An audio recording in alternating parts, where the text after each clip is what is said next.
It's been a long time, but finally, we have the return of conversational quotes in Call of Duty Zombies. Now, unfortunately, they're only on Terminus, and these are going to actually be the ones with the playable characters. But you guys might want to subscribe, drop a like while you're there too, because this isn't the only conversational quotes that they have in the game, and there's some other ones I'll be uploading sometime soon after this one. So stay tuned for that one. But with that said, let's not waste any more time and get into these quotes. How is this outbreak possible? I thought Max has sealed off the Dark Ether. Sam dealt with the Forsaken, but the Dark Ether still sat atop our reality like oil on water, just waiting for someone to stir things up. Funny, but now that we're fighting the undead like Sam did, I miss her. More than ever. When things were at their worst, she was at her best. All we can do is fight like she fought.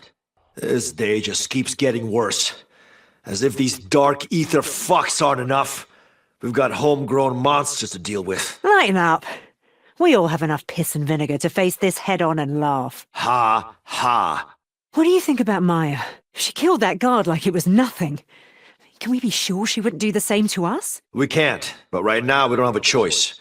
Once we're off this island, we'll decide what to do about her. And Peck.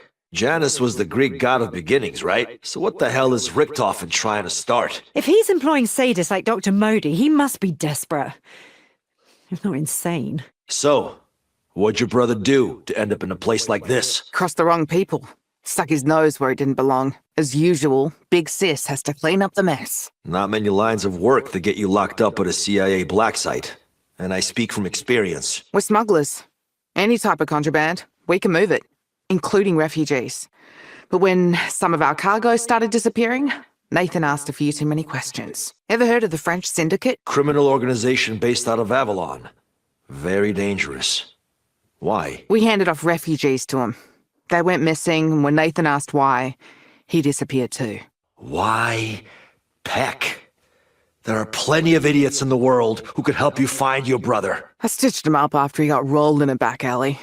After that, he figured he owed me. Wasn't gonna tell him otherwise. Why do you hate Peck? Sure, he's got an ego the size of a planet, but he's not all bad. Kind of funny in his own way. Let's see. He locked our friend in a hostile dimension and tried to unleash hell on Earth? But hey, at least he makes you laugh. 6 years. 6 years in that cell. Wherever Richtofen is, you and I are gonna bury him. Damn straight. That motherfucker picked the wrong people to stick in a cage. All those years behind the desk, then behind bars. Feels good to get hands on again. Pace yourself, Carver. I think we're just getting started. Level with me. You believe what Peck said about wanting to kill Richtofen? Believe him? Not sure. Trust him? Not a fucking chance. But if he gets us off this island, maybe we let him explain himself. Now that we're getting out of here, I just want you to know, Weaver, you talk in your sleep. Very funny.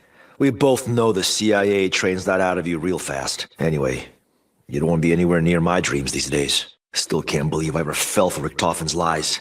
I'll never trust the system again. No, sir, the system works. It just needs good people. And we'll root out all the bad ones, believe me. So Peck just expects us to trust him. After all he's done. Especially to Maxis. What I'm wondering is why this Maya girl trusts him. She doesn't seem like an idiot. Not yet, at least. You're not looking too sprightly, Major. Sure you can keep up with me. Woman wins a couple of push-up contests and all of a sudden she's Bo Jackson. Keep chirping, Bo. It's motivational. Girl, you got some steady aim for a pencil pusher. Should have had you out in the field from the get-go. Yeah, well, I perform more dissections than I can count. Turns out, steady hands are steady hands. So, now I can add ex-convict to my list of accomplishments. Not exactly my finest hour. Don't sell yourself short. The old Dr. Gray would be a pile of leftovers by now. If it weren't for our workout routines, being locked up might have actually driven me mad. Well, we're out now. Next, we hunt down that asshole of a director and put him in a cell. You certainly seem to be handling all of this better than most people would. Yeah, well, most people will be dead by now, so it's not like I have much choice, do I? Don't take this the wrong way, but you don't seem the trusting type. So why Peck? He's not so bad once you get past all the not-so-good parts. Hell, you'd still be locked up if he hadn't hired me. Then again, I'd have said no if my brother weren't here. Peck told me about Maxis. I know what it's like to lose someone, and how far you'd go to get them back. I don't think Sam's ever coming back. She made her choice. And much as I hate it, she couldn't have done anything less. Not her. You've been working out. Peck described you as mousy, but I bet you could break him in half. Truth is, aside from work detail, there wasn't much to do here. Exercise helped pass the time. I never had a brother. So, Nathan, what was he like? I mean, before all this. Dad used to say I was made for smuggling. Had the brains and the balls for it. But Nathan, yeah, he should have been a music teacher. You were pretty handy with your knife. How many people you killed? I mostly aim to save lives, not take them. But in my line of work, on these seas, well, sometimes shit happens. So you're a smuggler, huh? What kind of goods you moving? Drugs? Weapons? Baseball cards? Drugs and weapons pay well.